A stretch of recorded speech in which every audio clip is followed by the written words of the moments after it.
साथियों को राम राम। मैं सुशील मलिक, आप देख रहे हैं समाचार दर्पण।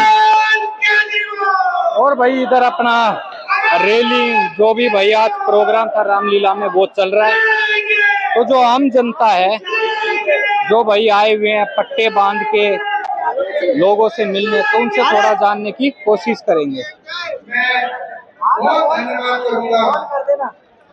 राम राम ताऊ। हाँ राम राम भाई। सुनाओ क्या नाम और कहाँ से आए? आपका क्या नाम और कहाँ से आए? मेरा नाम दीपचंद नंबरदार है और मैं महिपालपुर रंगपुरी से आया हूँ। बिजवासन विधानसभा हमारा है जो से, जहाँ से एमएलए हमारा जून साहब है। तो ये जो केजरीवाल की गिरफ्तारी हुई है उसके विरोध में? ये बिल्कुल विरोध में, ये बहुत नाजायज, ये मोदी और अमित शाह बहुत नाजायज कर रहे हैं। ये देश को गुलाम करना चाहते हैं और जो है ये बहुत बुरा हुआ केजरीवाल के साथ। ऐसा क्यों लग रहा है देश को गुलाम कर देंगे? इनकी कुछ नीतियां ऐसी हैं, ये ऐसी नीति पे चल रहे हैं। जैसे पहले गुजरात में थे, गुजरात में इन्होंने दंगा फसाद कराए, अब ऐसे ही आगे इसमें जो है साउथ में आगे हमारे इधर जो है। और ये कह रहे हैं जब से मोदी योगी आए हैं दंगे कम हो गए हैं।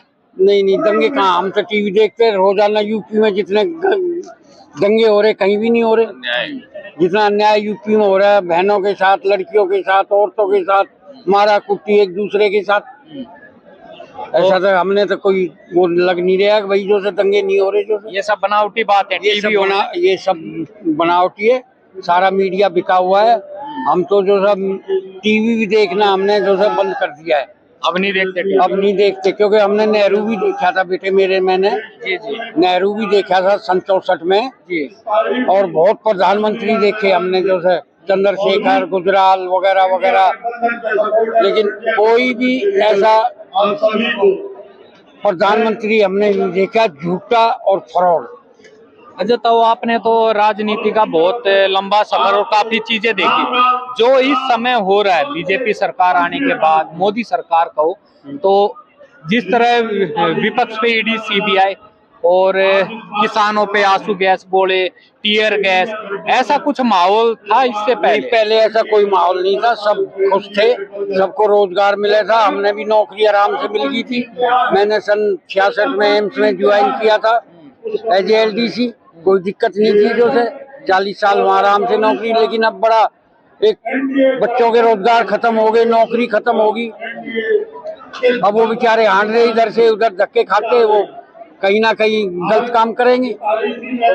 तो कई बार बीजेपी वाले कहते हैं कि नौकरी सबको नहीं दे सकते, तो अपनी चाय की दुकान खोल लो, अपने जो पकोड़े तल लो, वो भी रोजगार है। वो भी तो बेटे जो है नहीं हो रहा है ना, हर एक के बस की नहीं है। उसके लिए तो एक हमारी जो है ना खेती हम कर लेंगे, लेकिन हम पकोड़े की दुकान नहीं कर सकते।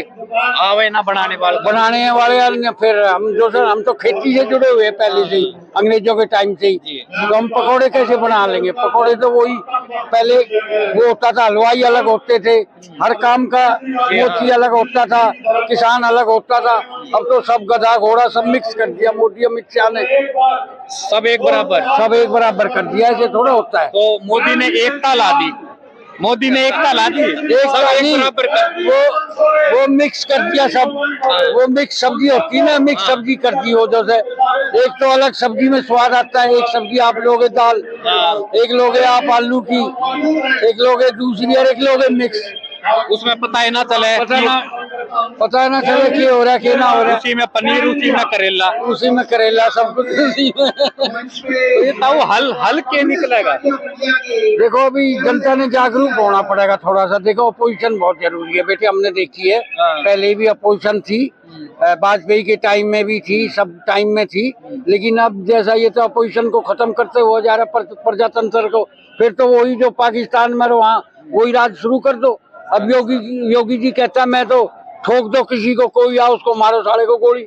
चाहे मैं गलत काम नहीं कर रहा, लेकिन मैंने पुलिस देख लिया। पुलिस से पहले बहुत डरते थे, मैं डर के भाग लिया, तो पुलिस तो मेरे को भी ठोक देगी।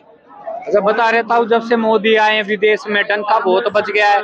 देश को कोई पहचानता ही नहीं था, पहचानने लग गए। कुछ नहीं है, खूब पहचानते थे। ये सब इनकी बनावटी बातें, झूठे हैं सब। ऐसी कोई बात नहीं है। विदेश में पहले भी हमारा अच्छा वो था, नेहरू का था। हमारे जब 53-54 में बल्गानिया नरवा आए थे हमारे, जब देश आजाद हुआ, आए थे ना रसिया का को आए थे देश के अंदर। शायद बाप ने तो बेटे पैदा भी ना हुए थे जब, तो हम वहाँ एयरपोर्ट पर वहाँ गए थे, धौले कुएं तक अपने ऊँट और रेड़े खड़े करे थे उनके स्वागत के लिए। अच्छा, तो मोदी जी की बुराई तो बहुत आ जाती है, कुछ अच्छाई होगी, कुछ अच्छा, कुछ भाई अच्छा और भी करे। प्रधानमंत्री हो गए, अब ये कह रहे हैं रोड बना रहे हैं, रोड पर टूल टैक्स इतना लगा दिया, हम चले नहीं सकते। मतलब आम आदमी ना जा सकता। आम आदमी नहीं है। मोटरसाइकिल पे, हमारे पास मोटरसाइकिल है, हम अगर हाईवे पे चढ़ गए तो हमें जो इंश्योरेंस नहीं मिलेगा। कई जगह तो हाईवे पे भी मोटरसाइकिल का बैन है, हाईवे पे नहीं चढ़ सकते, नीचे से एक्सीडेंट होगा तो आपको इंश्योरेंस नहीं मिलेगा हाईवे पे। आदमी की हालत और ऐसी तैसी हो जाए। मोटरसाइकिल पर 200 किलोमीटर तो कोई जाएगा नहीं, आदमी 100 किलोमीटर 10 किलोमीटर, हमारा वाराणसी पे चढ़ते ही हाईवे है, अगर हमारे बच्चे चढ़ते ही एक्सीडेंट हो जाते हैं तो उनको इंश्योरेंस नहीं मिलता मोटरसाइकिल का या आदमी का। ताऊ बताते हैं जो एक बार ईडी के चक्कर में आ जाता है, फंस जाता है, उसकी जमानत मुश्किल हो जाती है। नहीं, तो लग रहा है ये जो हल्ला गुल्ला हो रहा है, पीएमएलए पहले भी था, लेकिन इस तरह से नहीं था। पीएमएलए पहले भी था, इसमें बदलाव कर दिया इसने जो है मोदी ने बदलाव करके अब अपना मनमर्जी का किसी पे चाहे उसी पे पीएलए लगा देते। एक लोकल आदमी है, पहले गांव के थे भाई, सभी तो अमीर नहीं थे, किसी को ठेका मिल जाता, किसी को कुछ मिल जाता। पुरानी हमारी जायदाद है दादा परदादा की, अब उस पे भी ये गांव वाले पे भी ठोकेगा पीएमएलए।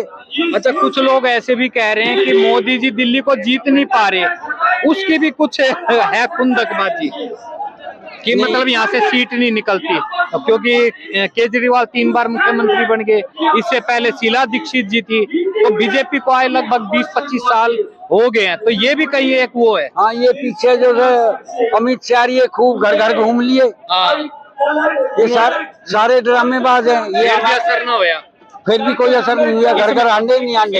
इस एमसीडी में हो रहा है। वर्मा का जो लड़का है, क्या नाम है, परवेश वर्मा, उसकी टिकट काट दी, वो सही काटी उसकी। वो कहता है कि भाई देखो, हिंदू मुसलमान तो पहले से हमारे साथ रह रहे थे गांव में मिलकर, बड़ी वही हमारा पर्दा है जाटों का या हिंदुओं का, जो मोमडन में वही हमारा है ना, उन्हीं का पर्दा वो। तो अब जो है उनको भी जो है हिंदू मुसलमान जो तो थोड़ा बहुत करे भी, बढ़ोतरी तो हमारी भी हुई है, हिंदुओं की भी, ये थोड़ा कि मुसलमानों की भी, सबकी बढ़ोतरी हुई है।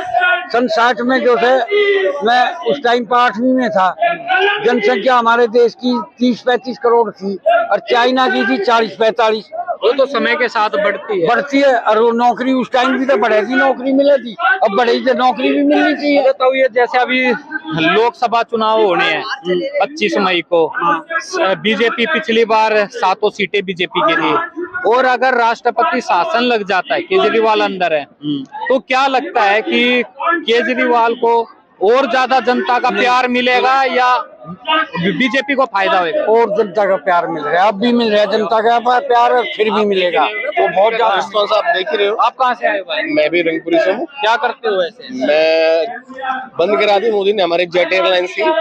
मैं जेट एयरवेज में अच्छा वाली नौकरी कर रहा था, जेट एयरवेज को नरेश गोयल को भगा दिया, मतलब लोग पैसा इकट्ठा करें और बाहर भाग गए।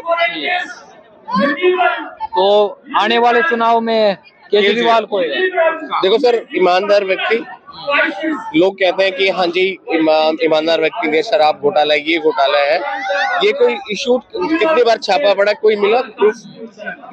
पूरी मीडिया उसकी है, कहाँ पर क्या दिखाया उन्होंने? बहुत सुविधा दे रहा है।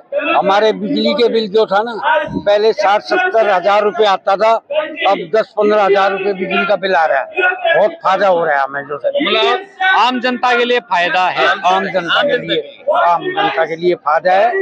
और बिजली का बिल जो है बहुत कम हो रहा है, पानी का बिल बहुत कम हो रहा है, पानी की सुविधा कर रहे, पूरा जोर लगा रहे हैं, तो ऐसी कोई बात नहीं। तो भाई ये सारी बातें थी, और भाई हमारे ताऊ जी थे, काफी राजनीति में उथल पुथल देखे उन्होंने, लेकिन जिस तरीके का माहौल अभी जो देश में चल रहा है, उसको लेके कहीं ना कहीं जनता भी ये सोच रही है कि भाई राजनीति में ऐसा कुछ तो पहले नहीं था।